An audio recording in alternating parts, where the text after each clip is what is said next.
هێلێن سەمیر کیژۆڵەیەکی خانەقینیە و توانیوێتی بگات بەو خەونەی کە خۆی هەوڵی بەدەستگەیشتنی داوە.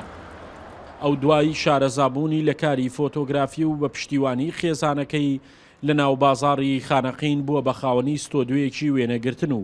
هاوشانی ئەندامانی تری خێزانەکەی لە ڕێگەی ئەم ستۆدیۆیەوە هەوڵی پەیداکردنی بژێوی دەدات. من ناوم هيلينا تمنم 19 ساڵە وەکو کچی حەز کردم مشروع وەتەنیا را خۆم کەمەوە مشروعەکەم استودیۆ تەسویر نسائی حەز کردم وەکو کچی اعتماد لەبان خۆم بکەم و گشت دێتەگان حەزکەم وەکو من بێن کار دەکەن و اعتماد لەسەر خۆیان بکەن خۆی هواایەتە بەس من حەز کردم تەطویر فکرەکەم کەم استودیۆ کەمەوە و چونکە ئەی فکرە نییە لە خانەقین و لە دیالە. ئەو کارەی هێلێن دەنگدانەوەی گرنگی لە ناو ژنانی خانەقین بە دوای خۆی داهێناوە و باس لەو قۆناغە دەکەن کە ئیتر ژنانیش دەتوانن دەست بۆ پیشەیەک ببەن کە جاران تەنها پیا و کاری لەسەر کردووە هەر بۆیە دەڵێن ئەرکێکی جوان بەجێ دەهێنێت و بە هەموو شێوەیەک پشتیوانی لێ دەکەین. من دەستخۆشی لە هێلینەکەم لەبەرەوەی توانیوە ئەو بربەستانە بشکێنێ ئەو قەیدانە بسەلمێنێ کە کچ دەتوانێت لە هەموو بوارێکدا کار بکرێت تەنانەت بواری فۆتۆگرافی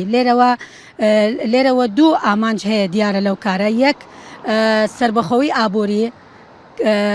لە پاڵ ئەوەشدا کە خۆی خوێندکارە تەڵەبەیە لە لایەکی تریشەوە کە ئەو کچە ئەوە یعنی دەسەلمێنێ کە کچ دەتوانێت لە بواری تەسویرە لە بوارەکانی ترەوە کار بکەن. خۆشحاڵم طبعاً ئەرا ئەی کچە وەکو هیلێن کچی خانەقینیە حەزەکەم هەموو کچەکان ینی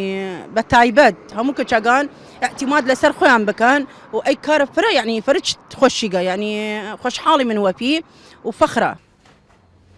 ئێستا هێلێن ڕۆژانە لە ستۆدیۆکەی سەرقاڵی کارە و هەر زەماوەند و بۆنەیەکیش هەبێت و بانگهێشتی بکەن ئەو بەخۆی و کامێراکەی ئامادە دەبێت و ئەو ئەرکەی کە بۆی دیاری دەکرێت ڕای دەپەڕێنێت. شاخەوان محەممەد، کورسات نیوز، خانەقین.